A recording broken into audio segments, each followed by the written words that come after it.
Good morning. Good morning. Morning. Today is Sunday, January 12th, 2025. Is this our first class of 25? Maybe. Um, let's start by setting our intentions and making aspirations by saying the four immeasurable prayers. Also, this is also arousing bodhicitta.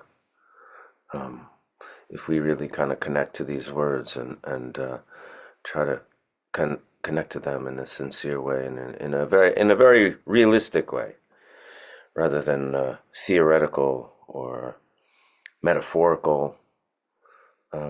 Buddhism is very much realistic. It's not pithy metaphor, symbolic really. So let's really connect to these words today. May all beings have happiness and the causes of happiness. May all beings be free from suffering and the causes of suffering. May all beings not be separated from the happiness that has never known suffering. May they rest in equanimity, free from attachment, anger, and aversion. What I mean by not symbolic or anything, I don't mean that there's not iconography that, has meaning and stuff. I mean, like a prayer like that is not, it's meant to be really, Buddhism as a path that reveals the truth ultimately, right? The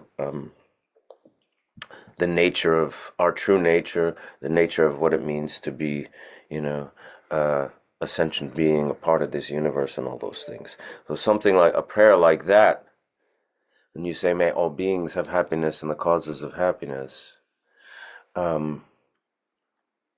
you're saying it, the literal meaning of it, but also connecting to the fact that the nature of our mind and the nature of our existence is interdependence and interconnectedness, and the reality of our existence is not separate from all beings.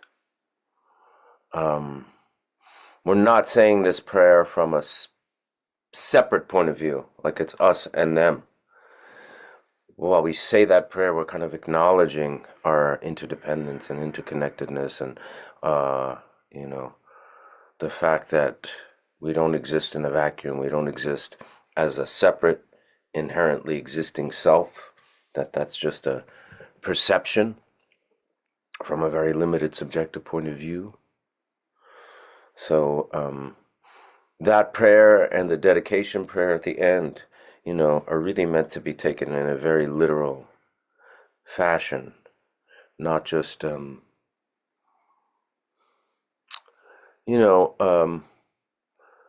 think people sometimes separate what they feel as a practical thing. Like, if I meditate, is it going to relieve my stress? If I practice, is it going to help my interactions with my family and my coworkers? Well, all of which are very valid. And then something like this, may all beings have happiness and the causes of happiness, is kind of a separated thing that's like, well, me wishing for all, may all beings have happiness and the cause of happiness is not a realistic thing.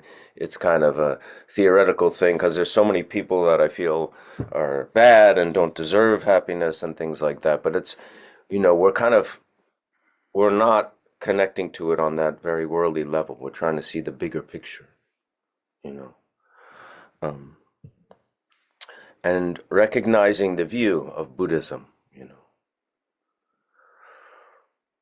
So keep that in mind when we practice and when we say these prayers, and really try to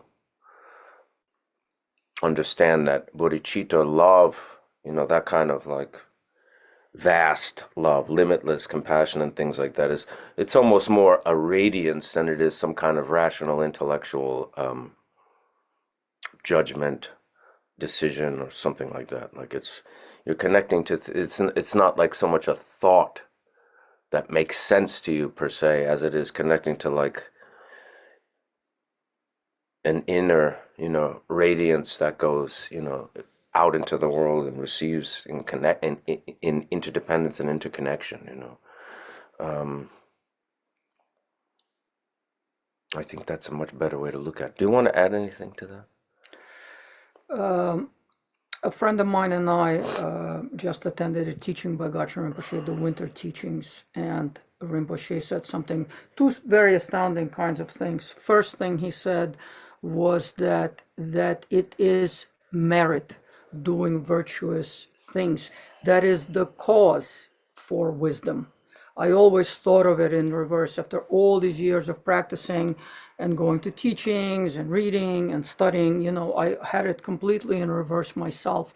But it is actually doing the work of compassion that liberates the energy of that smallness, of the darkness, and causes like a melting down of the ice of ignorance. So it's actually the engaging in relative bodhicitta activity. It's, that's where the merit is collected by precepts, by ethical discipline, things like that. And then we release our mind into its spaciousness. And so merit acts as a cause of wisdom. And here's what he said about wisdom. He said, in a worldly way, we practice the 6 paramitas all the time. For example, a mother loves her child. She works tirelessly to provide for that child. That's diligence. She's very, very patient with the child. No matter what the child does, there's always forgiveness, there's always patience, there's always the big, spacious mind around the child. That's the second paramita. There is always diligence. The mother will continue while diligence is working and continue working for the child to provide, to make sure that the child gets into the best school, the best circumstances that surround the child's life. There's ethical discipline. The mother will always, always put the child first, ahead of herself. There's always ethical discipline and kind of the cutting down of the egotistical tendencies. There's always generosity. The mother will work tirelessly for the child and give him or her everything, all the resources.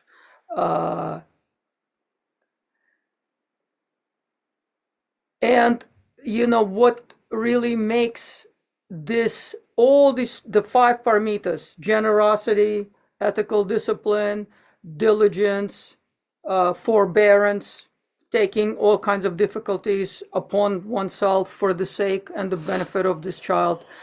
What else? Patience. But what makes these 5 paramitas not really paramitas, because there are 6 paramitas, is that the wisdom is lacking. What does that mean?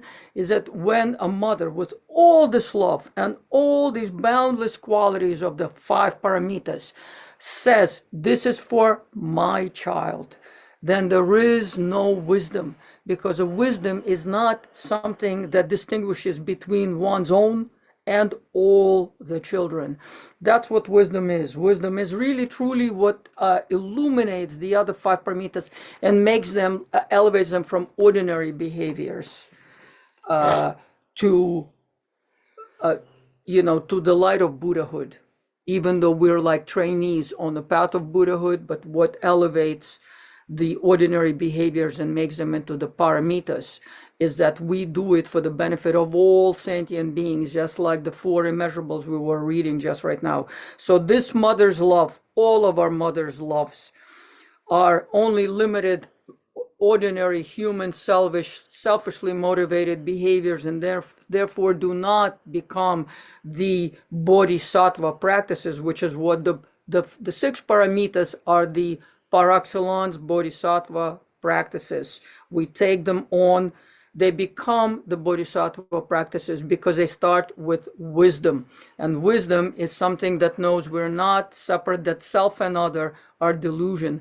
We work for the benefit of all sentient beings, and we know my child is included, I am included, my loved ones are included, but we do it out of that vast mind and the vast intention of all sentient beings, also sentient beings, human and non-human, of course, that's what Buddhism is. all sentient beings, because we wander between the different levels of existence. And when we wind up in this fortunate human level of existence, what makes us, be a bodhisattva, someone who is working on the path to Buddhahood, is that we understand our view is as vast as the sky. We bring everyone with us. In fact, we want to perfect ourselves and attain liberation, because only then do we become a perfect vessel for helping others. What we do now is very small. We're just training. What we do now matters because we are accumulating merit and wisdom. But what makes it a really like a bodhisattva or a thing toward a Buddhahood activity is that we bring all sentient beings with us. And so that's what Rinpoche said, and it was very, very, very striking, because we do have and emulate in ordinary life these activities of bodhisattvas, but what cuts them down is that selfish mind of me and mine.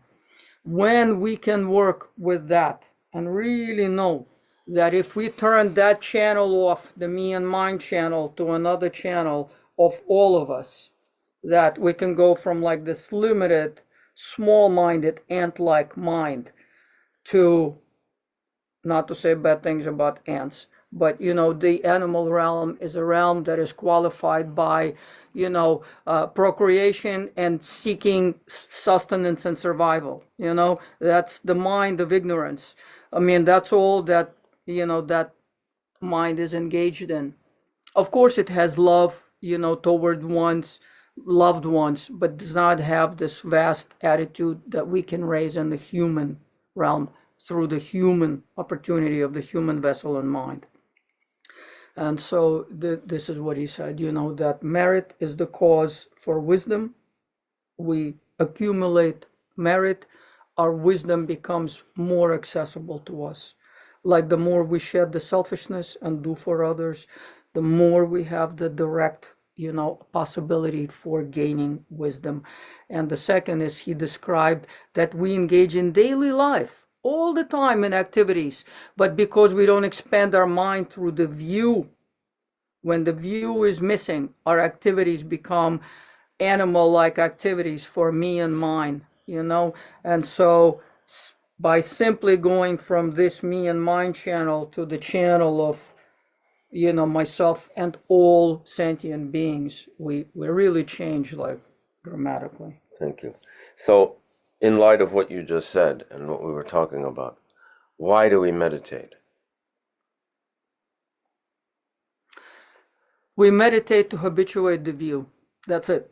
Very, very simple, very, very straightforward. This is what Rinpoche said. This is like a direct quote from him. He said, meditation is habituating the view. In fact, the word meditation, as Michael mentioned many, many times, is in Tibetan means also gom, means habituating.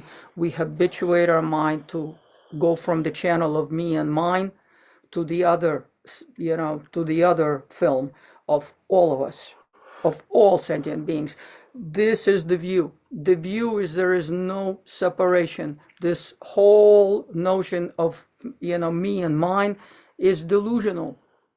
And it's a relative level of where appearances arise based on this notion of me and mine. The view that we're trying to habituate is that reality is not parceled up and chopped up into little bits and pieces. Mine here, there, his over there, that neighbor I hate over there. No, we're in it all together, Think, we have the word shunyata, emptiness, for that. We can also really, it helps to think, for me, myself, is the interconnectedness. Reality is everything together. The reality is one mind. Reality is one being, not as a single entity, but beyond conceptual modalities, beyond conceptual structures, which is kind of the thing of the, subjective consciousness of the me and mine. But going beyond that, we cultivate this and try to really habituate our mind to this that reality, we are not separate And how from does others. that connect to like someone who's just joining us today for the first time, or we're going to get into sitting meditation in a few minutes. That very basic technique that we teach here, how does that relate to exactly what you just said and the view? Like, You, what are we doing with this basic technique of focusing on the breath or imagining our thoughts arising like a cloud in this limitless, vast, sky-like nature of mind? How does that dovetail with the so, view? you know, uh, the provision, on the provisional level, we learn that as long as this me and my conceptual mind, subject object dualistic mind, is stirred, and the stirring are the thoughts, the emotions, the grasping, the concepts, the labels, all that fluff, all that garbage, all the sediment that rises in a cup of clear water until it settles. And settling is just a precondition for being able to really touch our true basis of mind, what is called mind's nature. When we can settle all the fluff of conceptual mind, which actually is like a dark cloud that never gives us the vision of the sky, which is our true mind's nature, all that sediment has to settle to the bottom. Then we can see mind's nature. When we have a direct experience, and that's what meditation is for, first we have to settle. Then little by little by little, we get glimpses of our true nature. When we make the mind very pliable, and we can bring that baby subject-object mind, conceptual mind down and quiet it down. When the room is without the noise, without the clouds, without the fluff, without the sediment being stirred all the time. And the stirring happens from I want, from the ego. And we talked about it, the eight consciousnesses. From the ego and the afflictive emotions, the fluff is always turned. It churns. The sky is always clouded, because whenever the me and mine is the cause, whenever it's the ground, the sky-like nature of the mind is always obscured. But it is always there, because it's in fact because of the sky-like nature of the mind that all that other fluff can actually take place, because awareness is awareness, whether we are aware of the sky-like nature of our mind, or we are aware of this, give me that, our kind of animalistic, narrow-minded, afflictive consciousness that, is the cause of our suffering. So first, we try to bring the fluff down. That is the shamatha meditation. And little by little, with help of our analytical mind, our analytical meditation, we get an understanding, or we not understanding. I'm sorry, that was a really misnomer, because that's conceptuality. Direct experience of one's own nature of mind is always beyond these layers. It's always beyond the grasp of the eight consciousnesses. So this is what we meditate for, and this is what meditation also is. We first bring down the fluff, and then we can abide. And first it's little glimpses of the nature of mind. And the nature of mind is this indivisibility. This is a space where there is no longer I and other. That's just the purview of conceptual dualistic mind, the co-emergent with ignorance and awareness mind, the polluted mind. When we bring down the pollution, we let it settle. We first have little glimpses, and then we stabilize it by habituating it. That's what meditation means. Habituating what? The condition of this luminosity of sky-like nature of mind.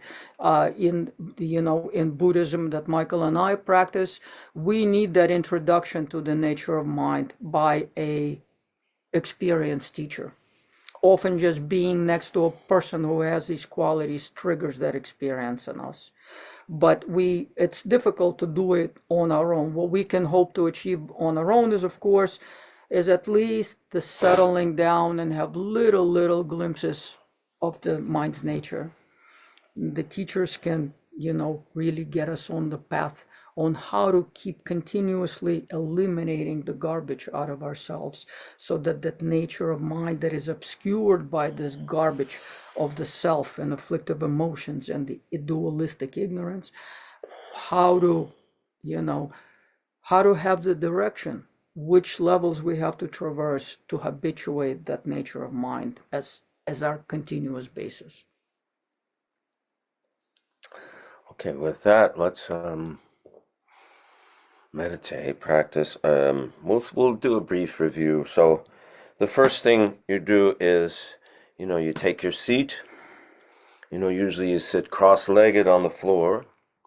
We use a cushion to either raise your hips above or in line with your knees. That takes some of the pressure off your lower back. Some people can just sit on the floor with no cushion. It depends on your own physical, capabilities or limitations. Um, you can also use a chair if sitting on the floor is not, possible or really uncomfortable. But if you are in a chair, keep your back straight.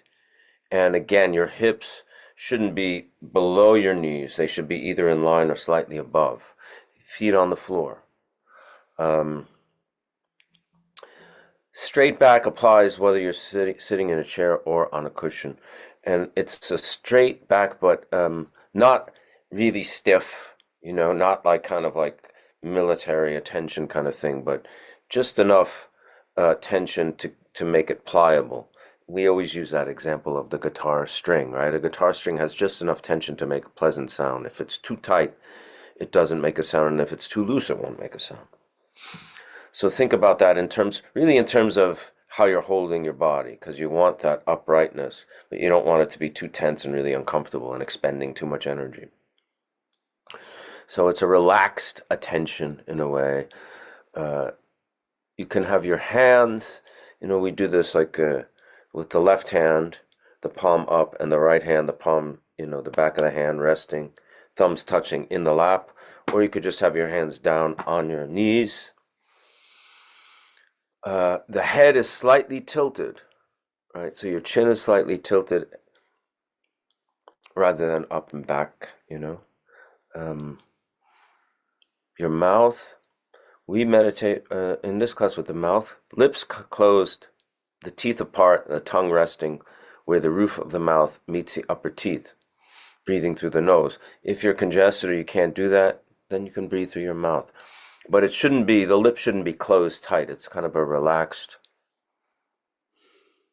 with the teeth open slightly, breathing through the nose. The gaze kind of follows the angle that your head is at, like the angle of the bridge of your nose. So it's going slightly down. And in this class, we practice with our eyes open, and the eyes just kind of rest on whatever's in front of it. Not in an intensely focused way and not in a spaced out, unfocused way. Just resting your gaze on whatever's there. And breathing through the nose. And it's not really deep breaths and it's not short breaths. It's a relaxed, natural breath. So let's do 3 in this pose. Just settle into this posture. Relax. And let's focus our attention on the breath and especially where it's moving, whether it's your nose or mouth, but the space where if you're breathing through the nose, the upper lip meets the, in between the nostrils there.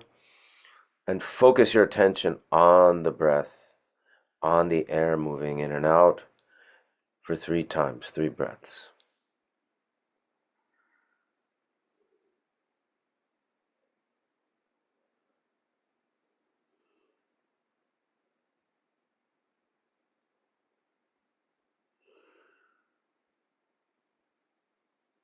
And that's the first of the techniques that we work with in this class.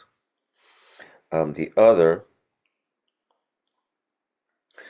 is kind of connected to this because when you're watching your breath in this manner, as we just did, and you're focusing your attention, invariably what's going to happen is you're going to think, inevitably.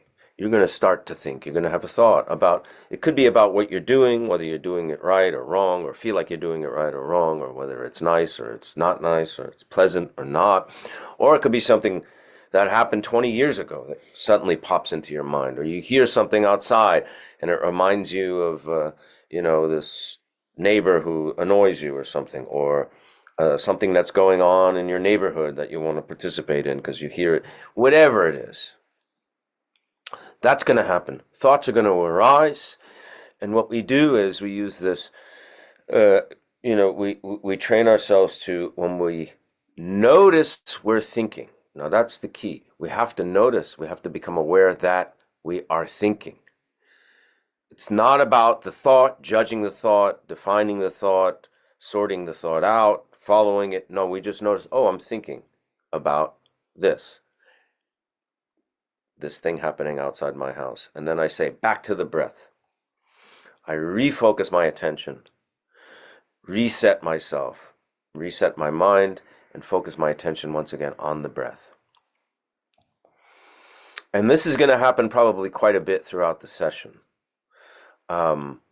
You may also find that you get lost in your thought without being aware that you're thinking, because that's our habitual tendencies.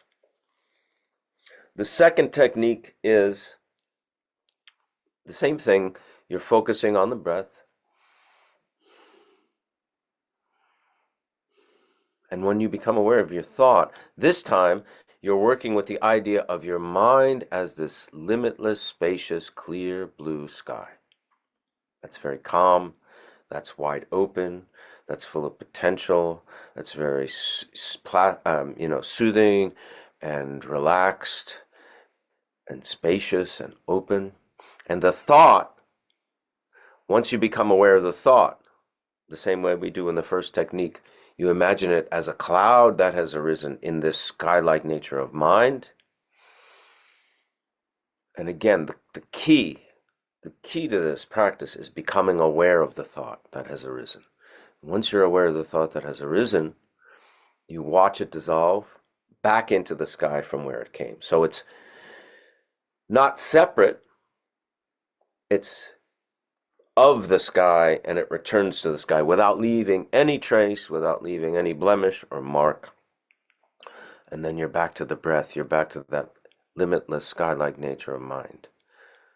And again, that technique is going to be repeated a lot during the session, and you may lose yourself in the thought, a chain of thoughts that one leads to the next for quite a while before you're aware, oh, that cloud has arisen in the sky-like nature of my spacious mind, and I'm going to watch it dissolve and settle back into that calm clarity. So with that in mind, let's set our timer and practice this meditation.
Remember, the key is to become aware that a thought has arisen, and then go back to the breath, focus your attention, reset it back to the breath, or watch that thought, that cloud that has arisen in the sky-like nature of your mind, watch it dissolve back in, leaving you again in that spaciousness, calm, clarity.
Back to the breath. Focus your attention on the breath. See that cloud, that thought dissolve.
If you're very stiff, uncomfortable, you're feeling a lot of tension, you can feel free to shift in your place and then settle back.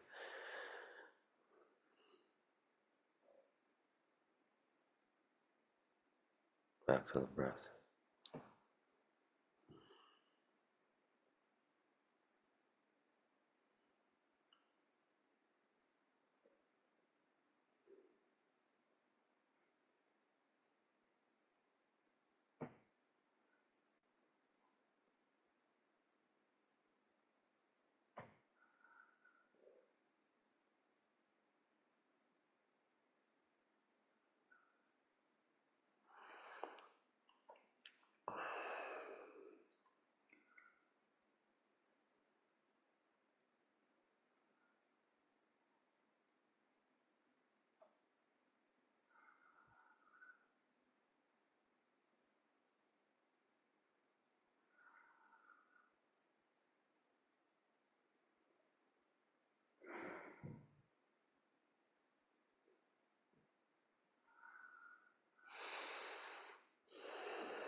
Back to the breath.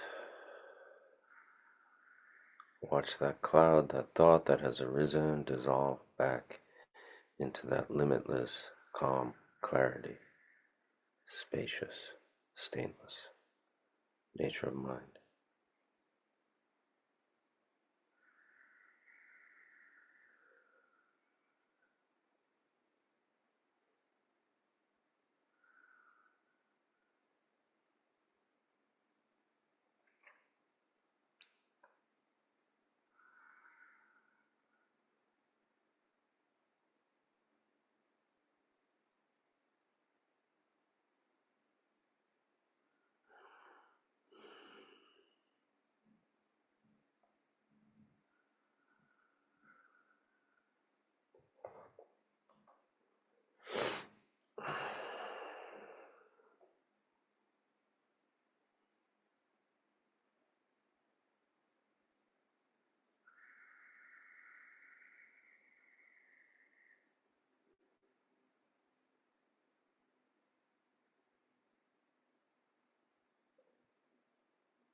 Right.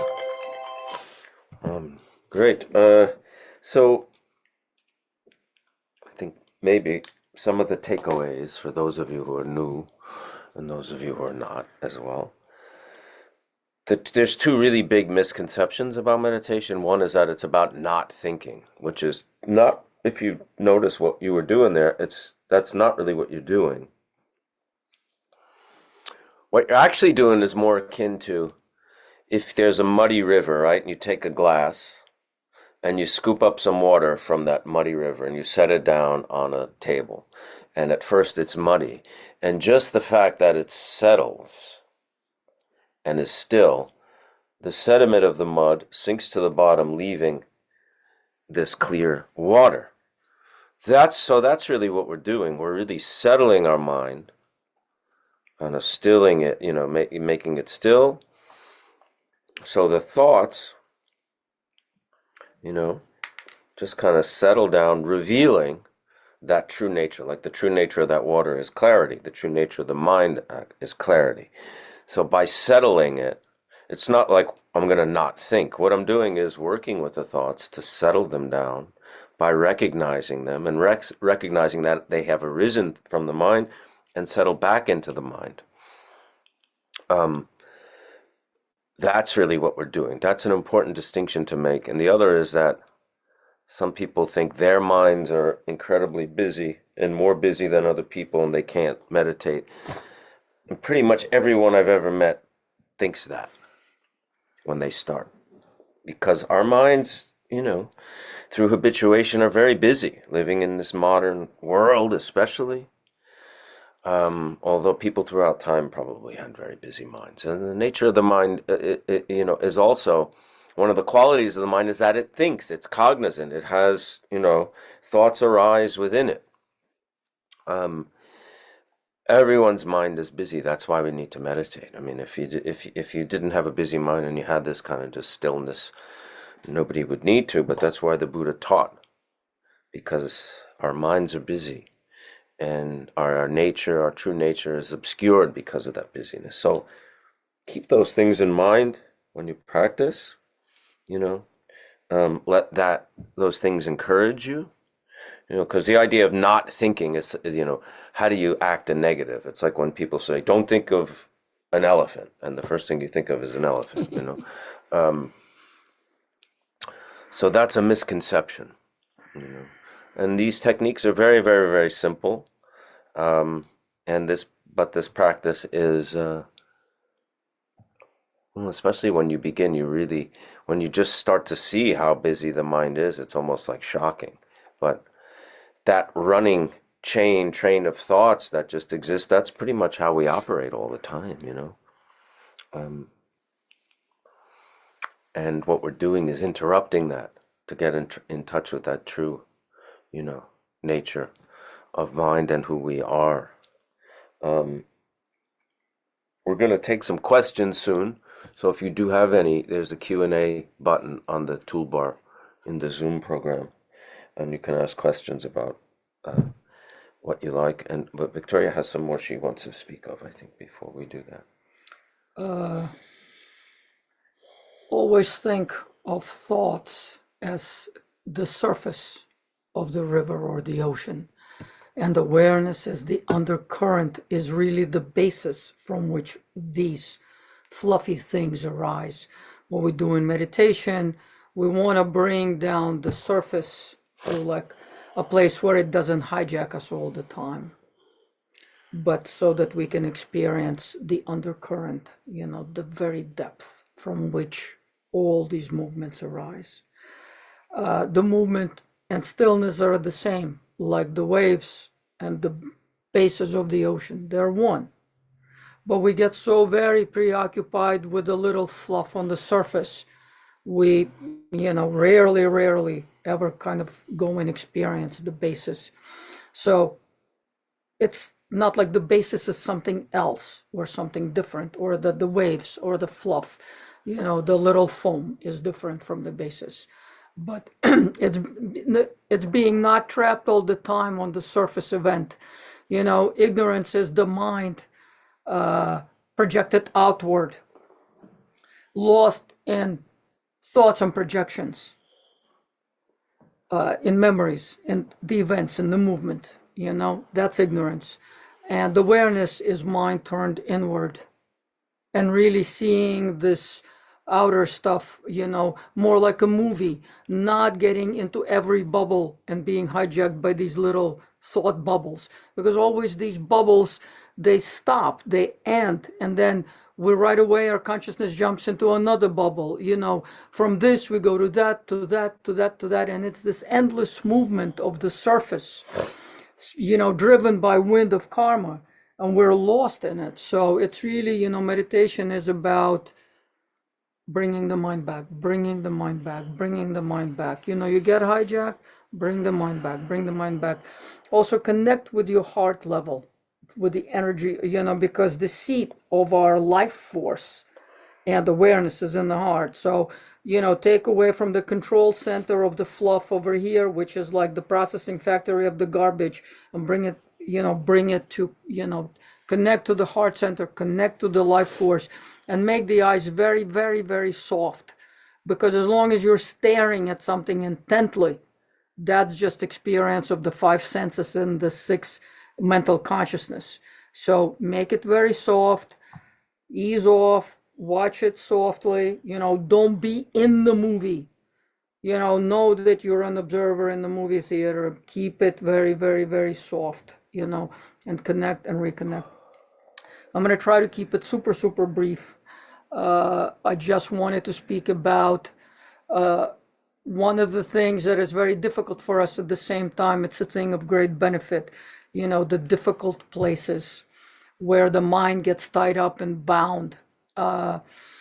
We had a teacher who always used to say, and it's the words of the Buddhas, all the teachers will say that all the time. It's not the phenomena or things that bind us. It is the attachments that bind us. It's our attitudes toward things that bind us. And specifically, there are 5 bindings, 5 glues. The basis, it's the 5 afflictive emotions. The basis is ignorance. It's this me and, the splitting of the world into 2 halves. Then there is attachment, desire.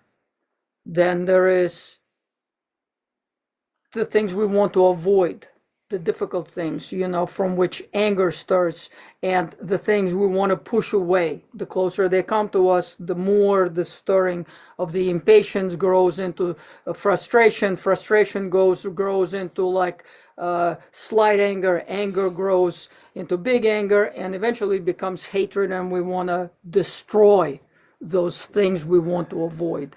Same thing like, desire First, it's like slight attachment. I love this, then I really want it, then I can't be without it, and then it consumes and burns us. We want it so badly. And then there is the jealousy, and then there is the arrogance. Jealousy has to do with attachment. Arrogance has to do with ignorance, Those kinds of places where we experience a great deal of difficulty, difficult relationship that we leave, and then bang, and we're right in the next cycle of the same difficult relationship. Repetitive fixations and thoughts that we can't get rid of, that are constantly churning and churning in our mind. The minute we finish, grasping for this thing, the next thing is we're already on to the next bubble of thought, for the next attachment, for the next thing. Difficult people that we have in our lives, and when we abandon them, the next set of difficult people come. Or the people that we cannot abandon, children, parents, relatives. We are constantly engaged in very, very difficult relationships with them. So these very places are the things, the places that when we shed light into them, and when we get away and kind of loosen this ignorance, that those things cause these emotions inside me, that dualistic approach of ignorance, the splitting of the world into two. When we begin to relax that, and we begin to understand that that person is not inherently like that, these are my own projections. Things are stirred inside me. I project them onto the others, things, people, situations, and then that is like a mirror surface that should reflect back to us. Whatever we experience in the world is like a mirror of our own projections. Those very difficult places and situations are exactly the places we should practice, because when we have those difficult situations, it is immediately the sign, the presence of afflictive emotions and ignorance. This is the place where we should say, why am I, I've just abandoned the difficult partner, and I'm meeting the same person again, and I'm repeating the same kind of a thing, or why do I speak to my mother or my child in the same kind of a way over and over and over and over again, and I cannot change anything. To find the answers to this, we have to look inwardly. We have to dissolve this, ignorance of things cause effects in me. And we have to know why I'm projecting those difficulties onto that place. What is this in me that triggers these same responses, these repetitive fixated thoughts, these repetitive fixated emotional responses? What are the triggers? Those are very valuable places. That very darkness, the reason why it always remains dark and keeps reigniting itself is because we're always attaching the difficulty to others, to the situation, to the person, to, et cetera, onto the thing. It's like this food, every time I see something sweet, I get consumed in the fire of desire, and I must have it even though I have diabetes. I'll keep eating these foods because they're out there. My neighborhood is filled with bakeries. But when we kind of cut that, ignorance and that baby mind, and we start to kind of distill, what are these triggers? Why am I always triggers? We look inward. And let's not be despondent. Let's know, we've discussed it last time that we met, that the 5 afflictive emotions are also the 5 wisdoms. We just need to know how to distill and separate the ignorance and, that self-attachment from, and distill it into a wisdom. When we know how to do it, we can liberate all these difficult places, and all this darkness can actually bring us to the place of awareness. We work in these difficult places. We face these difficult situations. We're not so much even facing the difficult person or a difficult situation or difficult objects. Rather, we're looking at what is it in me that's creating this dance in tandem with that person, with this object, with this situation. It's the answers to the second question. What are the triggers that is going to liberate the situation of darkness and ignorance into a wisdom? So, we have to keep chanting it to ourselves as a mantra. It's not the phenomena, it's not the things that bind us, it's the attachments that bind us. And the triggers are the seeds in the the eighth consciousness. We discussed it before, the alaya consciousness, where when we do things, like a little flavor of it, the seed is placed into our alaya consciousness. When primary, secondary conditions ripen, from underneath in this little like undercurrent, triggers will come up. These are the imprints. It's the DNA of our psychology, of our behaviors. And it is until these seeds are burned that, there is no chance for us to get out of samsara and have some kind of a mind that is liberated from afflictions. But how do we exhaust these seeds? How do we, the seeds are what causes the triggers. How do we eliminate the seeds and with that eliminate these triggers? And that is actually, when we shed the light of awareness. So awareness can be the brightest and burn like the most brightest in the places of this darkness, of these triggers. For that we have to become exceedingly honest with ourselves. Why does that person anger me? What frustrates me about that person? What frustrates me about that situation? And you have to be like the light of awareness, has to come into this dark place and say, well, maybe I'm jealous of them. Maybe the things that they're doing are the things that aggravate me about myself so much. Maybe it's my impotence, the inability to change something inside myself that causes me this frustrated reaction. Maybe it is jealousy that is causing, maybe that person's creativity and my inability to be creative and the jealousy that's arisen in that comparison of self and other is causing me to act this way. Maybe the cruelty of a parent is the same cruelty that I am infected with. My mind has the same cruelty and throws it back at them, So it's really about using that dark place of difficulty to find and liberate the triggers. And liberating triggers seems like a very daunting activity.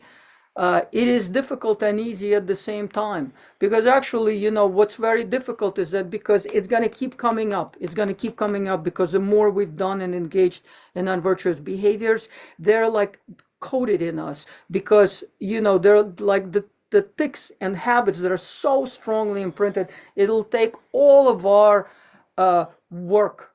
It'll take all of the training. It'll take all of the light of our awareness to undo this harm, to burn up the seeds. But it's at the same time, it's the place where we can really do like tremendous practice. We can cut through this ignorance. We can liberate those very places. So the difficult situations, that's why in Buddhism, we often refer to our enemy as the jewel. Why? It seems so insane, right? Our enemy, the jewel. Well, the jewel is because it is when we are met with our hatred, when we project the hatred and it's bounced back at us in the mirror of reality, is that we can say, why do I hate this person? And then as practitioners, we never deal with the outer object. We're dealing with the inner. We're dealing with what is the suffering is not the person. The suffering is the anger. The suffering is the jealousy. The suffering is the greed, attachment, arrogance. When I feel like I know better. That person pisses me off because, after all, in my omniscient mind, I know better what to do. So when we dismantle this baby structure of the ego, we say this ignorance is what's causing this reactivity, and I'm triggered by my by my arrogance, by my ignorance, this feeling of superior. What is this feeling of superiority? It's just ignorance, and it causes the suffering in myself and the other. But I'm going to cut it. I'm going to practice it. And we do it over and over and over again until the seed is burnt in our consciousness, until we no longer say like, all these, this group of people are all bad. All these are, when we generalize, when we take entire groups of people, when we have phobias against Muslim people, we have, anti-Semitic feelings toward the Jewish people, when we have, phobias against gay people, all these kinds of things are the things that come from the things that are deeply wrong with ourselves. And if we want to fix the world, we have to start it here. And these difficult places are actually the places of where we do, think of them like, the sacred spaces that we enter, because they're actually the laboratories where we get to dissect and work on the most difficult things. And that's where we get to burn up the karmic seeds. We get to switch from me and my channel to, I want to benefit all sentient beings channel. And for that reason, I'm going to be super honest, and I'm going to be I will take the responsibility to its fullest extent, because this is the place, these dark places are where we become aware that we are the harm doers. Our afflictions arise out of like this deep-seated ignorance, and when the light of attention is shed on it, the difficult part is like doing it over and over and over again, because the triggers are going to arise over and over again until little by little by little these habits are cut by us cutting them. But the easy part of it is that all that we need to do is really like bring our awareness and the light of awareness, which is like the sun, right into these dark spaces. And remember, we are ultimately, so in Buddhism we always have, there are two levels and two truths, right? The relative level is this level of being in the vessel, of having its needs, of being afraid, of having a lot of kind of like dark and dark spaces, dark feelings, afflictive emotions, feeling like our survival is the most important of all things. But no, it's really not. What's really important about us, what's the significance of us being here and now is our awareness at its brightest, at its fullest. When we get to that place, what's important is our Buddha nature, not our animal nature. Our Buddha nature is why this vessel is even important, why we even have to take time to service it, to eat, to sleep, to procure, to provide, to have shelter. It's only important so we can practice. When we turn on the light of awareness, when we work toward our Buddha nature, we necessarily will be working in and out of these dark places. And don't let, Pema Chodron said, don't let these dark places scare you. Actually, when we face head on the dark places, is that we can find that our Buddha nature is the one that can take away these mental illnesses and the suffering and the harm, suffering for ourselves and the harm that we bring to others. And please, please, please watch the three doors, especially the door of speech. What are the three doors? The three doors, body, speech, and mind. The first door is when we harm somebody physically. Okay, we all know what it's like to have war and bombs falling on us. That's the door of the body when the harm comes this way. But the door we rarely notice is the door of speech. How much harm do we do through speech?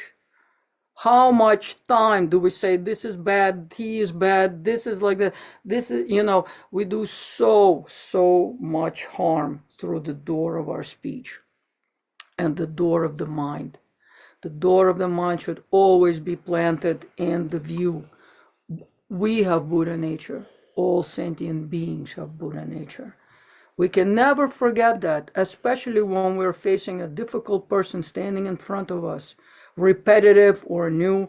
And remember, like a new difficult person is just another trigger and repetition of the seeds we have cultivated, karmic seeds planted in us that we have cultivated and protected for a long time. We love our afflictions.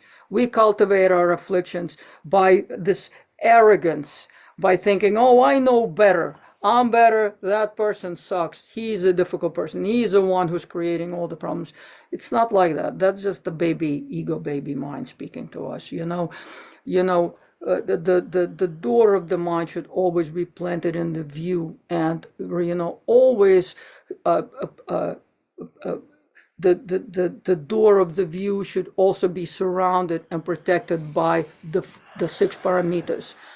Ethical conduct, patience, perseverance. You have a difficult person there, just know that when somebody is acting and doing horrible things, they're acting out of afflicted mind.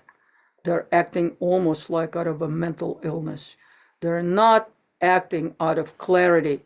Let's not say to ourselves, they're acting out of clarity and that's why they do harm. No one ever does harm when their mind is illuminated by their Buddha nature, when their mind is really free and in control. And control is the mind planted in view. I have Buddha nature, all sentient beings have Buddha nature. That's the view. When we're seeing an enemy, we are already projecting this, place out of darkness, out of fear, out of frustration, out of anger. All of that stuff always kind of comes right reflectively back to me. Why am I afraid of that person? Why is he my enemy? Somewhere I'm afraid of him. Somewhere there is something inside me that triggers that thought of him as such. Remember, we're always in a dance with the other. And if we're in a dance with the other out of remembering, and if someone is temporarily in a very dark place, let's not get all triggered and and reactive. Let's keep the space around them open, spacious. Let's not pour the fuel on the fire. We have to remember to take out all of our 5 afflictions out of that fire. The 5 afflictions are the fuel. And when we do that, we can actually have any kind of hope of fixing, changing, transforming, burning up the karmic seed. Some of us are born with difficult relationships, into difficult relationships with our parents. We give birth to difficult relationships through our kids. But these are the karmic seeds and places we have to work on. And the work can only start when we change ourselves. So please look at your difficult situations. Examine your own part inside that. Fix that. And stay in the view. No matter how difficult that person may seem right now, remember, they have Buddha nature. All sentient beings have Buddha nature. And the stains that are clouding the mind and causing those behaviors of the 3 doors of that person to go kind of awry and make it difficult are temporary. The stains are always temporary. Just like the waves on the surface of the ocean are always temporary. So we have to be, our armor has to be the 6 paramitas, the patience, and always use the 4 immeasurables when you're difficult. When you're dealing with everyone, but especially guard yourself with the view of the four immeasurables, as when you have the difficult person. Instead of reverse like throwing out the damage and pouring the fuel. I hate you, you're this, you're bad, you're that, reverse that by saying, I love you. May you have happiness and the causes of happiness. And may I bring you to the state of complete Buddhahood. Be like a doctor, work with the person and be a doctor with yourself. Work with your afflictive emotions. Just remember, we have to start with dropping this whole solidity of me here, that there. There's no such thing. That is like the very basic and basis of all ignorance, is this co-emergent, this splitting the world into 2. And remember, you do have Buddha nature. You have the wisdom. it's potential, but it's here. The seeds of Buddhahood are inside us, as they are in all sentient beings. Try to always kind of see the situation, with openness, with spaciousness, with generosity, with, perseverance, giving others space, and also being kind to ourselves. When we get triggered, take a minute, come back to your breath, come back to your center, and then do the work. Also, I just want to mention, I hope that was helpful, but the dark places are, to recapitulate, the dark places, difficult people, difficult situations, are the very places where practice takes place. So we don't need to be afraid of them, because the more we run from them, the more they're projected in the world. All that's happening is that these karmic seeds will keep popping up over and over and over again. If we have one difficult person in our life, we keep running away from them, we will find 1,000 of these difficult persons in our life, because we have not really transformed that afflictive situation into a situation of mind and mind's light, wisdom.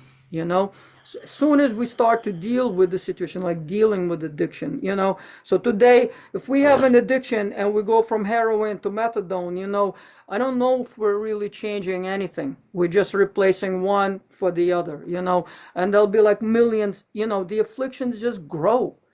We have to, the fire grows. The more affliction and ignorance we pour onto the fire will grow. So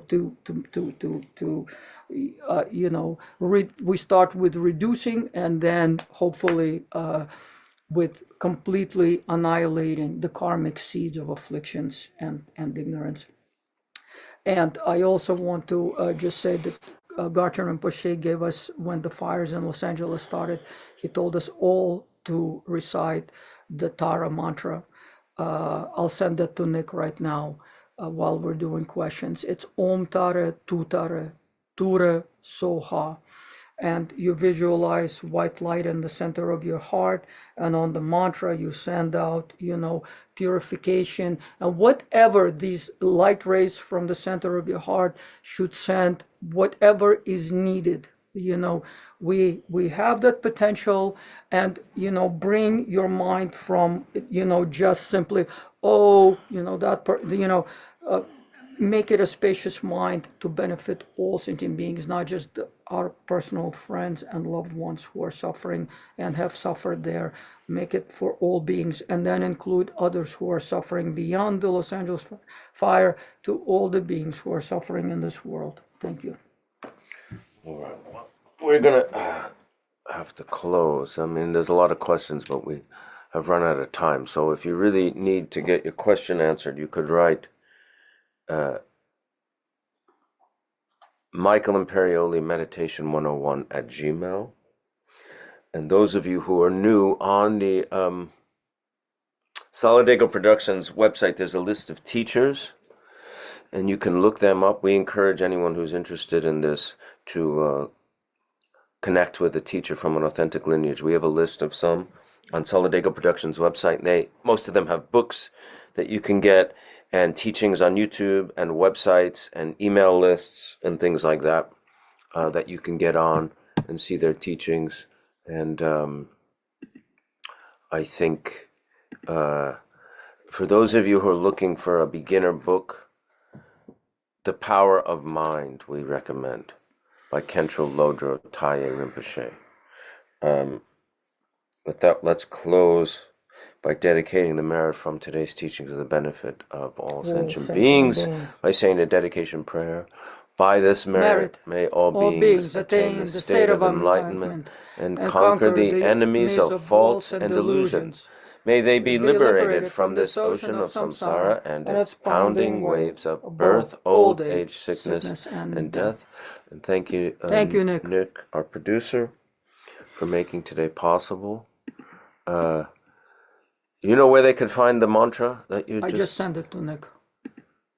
Well, where can they find it? Because we're about to close. Just Google Tara, T-A-R-A, and on YouTube or anywhere, or in your search engine, Tara, and Tara's mantra. There is a long and a short version, and short version is just fine.